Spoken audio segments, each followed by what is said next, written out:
Mr. Garner and Representative Jeff Boardlaw, y'all recognized to present Senate Bill 163. Thank you, Mr. Chairman. Pretty simple little bill. If you read through it, it's a pretty short bill, about a paragraph and a half. Basically, all the bill does is strikes out less than 10,000 signatures.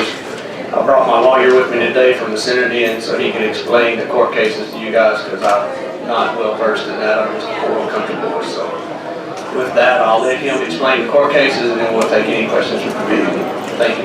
Thank you, Representative Warlaw. Thank you, Mr. Chairman and members of the committee. I appreciate you letting me speak today.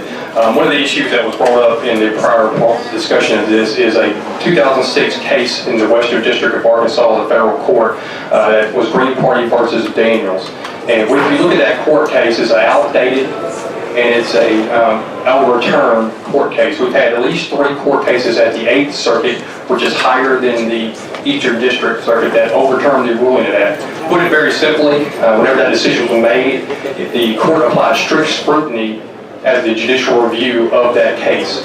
Unfortunately, since then, we've seen this as a policy decision, and the court has lessened that scrutiny, and they also have changed the standard. So this 2006 decision, which struck down the 3% requirement for political parties, is both wrong and outdated. Multiple other court cases across the United States has held that a 5% to 2% to 3% ballot title part is both constitutional and allowed. This is a policy decision that we as legislators have, and it doesn't put an undue burden on the minority or other parties who would like to run. This just has to do with the signature requirement for a new political party, not for independent candidates as they want to get on the ballot. With that, I will take any questions.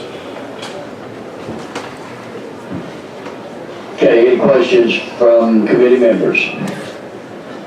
Representative Klein, you recognized for a question. Thank you, Mr. Chair. Thank you all for explaining the court case. I did have a question about that, so I appreciate it. Will you elaborate a little bit more on what you see as the policy reasons for this change? Yes, ma'am. We want to make sure that we have a secure ballot, that we have to reflect the population growth. The issue that we had is after the 2006 case, the General Assembly created an artificial 10,000 signature requirement. I do not know where that number came from. I can't speak of it. I wasn't in the General Assembly at that time. Since then, our population, our voting population has continued to grow. So while we have more voters, that 10,000 has been static since then.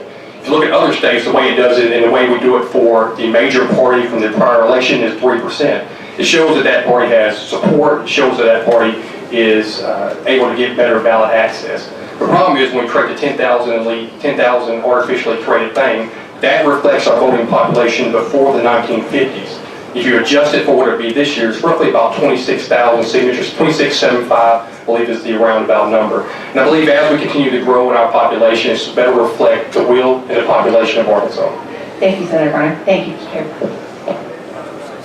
Any further questions from committee members? Seeing none, we have four signed up to speak against the bill.